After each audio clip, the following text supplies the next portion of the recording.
ஒட்டுமொத்த ரசிகர்களும் ஆவலுடன் எதிர்பார்த்து காத்திருக்கும் ரஜினிகாந்தின் கூலி படம் வரும் ஆகஸ்ட் 14ஆம் தேதி வெளியாக இருக்கிறது. இயக்குனர் லோகேஷ் கனகராஜ் இயக்கத்தில் வெளியாகியுள்ள இந்த படத்தில் ரஜினி சாருடன் இணைந்து நாகார்ஜுனா, ஸ்ருதி ஹாசன், உபேந்திரா, ஷாபின் ஷாஹர், சத்யராஜ், ரெபா மோனிகா ஜான், மோனிஷா பிளெஸி ஆகியோர் ஏராளமான பிரபலங்கள் நடித்துள்ளனர். மேலும் அமர்கான் மற்றும் பூஜா ஹெக்டே இருவரும் சிறப்பு தோற்றத்தில் நடித்துள்ளனர். ரூபாய் 350 கோடி முதல் 400 கோடி வரை பட்ஜெட்டில் உருவாக்கப்பட்ட இந்த படத்திற்கு அனிருத் இசையமைத்துள்ளார். சன் பிக்சர்ஸ் நிறுவனம் தயாரித்துள்ளது. ஏற்கனவே இந்த படத்தில் இடம்பெற்றுள்ள கூலி டிஸ்கோ, சிக்குட்டு, மோனிகா, பவர் ஹவுஸ் ஆகிய பாடல்கள் வெளியாகி ரசிகர்களிடையே நல்ல வரவேற்பை பெற்றுள்ளன.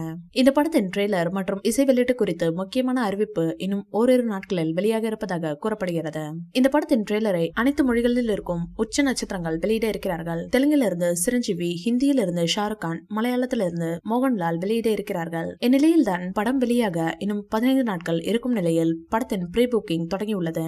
இந்த படத்தின் வெளிநாட்டு ப்ரீ புக்கிங் தொடங்கிய நிலையில் தற்போது வரையில் இந்த படம் ரூபாய் 5 கோடிக்கும் மேல் வசூல் குவித்துள்ளதாக தகவல் வெளியாகி உள்ளது. கூலி ரிலீஸுக்கு முன்பாகவே கோடிக்கணக்கில் வசூல் குவித்து சாதனை படைக்கும் என்று எதிர்பார்க்கப்படுகிறது. இதுவரையில் எந்த படமும் இல்லாத வசூல் சாதனையை இந்த படம் கொடுக்கும் என்று எதிர்பார்க்கப்படுகிறது. இந்த வீடியோ பிடிச்சிருந்தா லைக் பண்ணுங்க, ஷேர் பண்ணுங்க. மேலும் ரஜினி சார் பற்றிய தகவல்களுக்கு எங்க சேனலை சப்ஸ்கிரைப் பண்ணுங்க.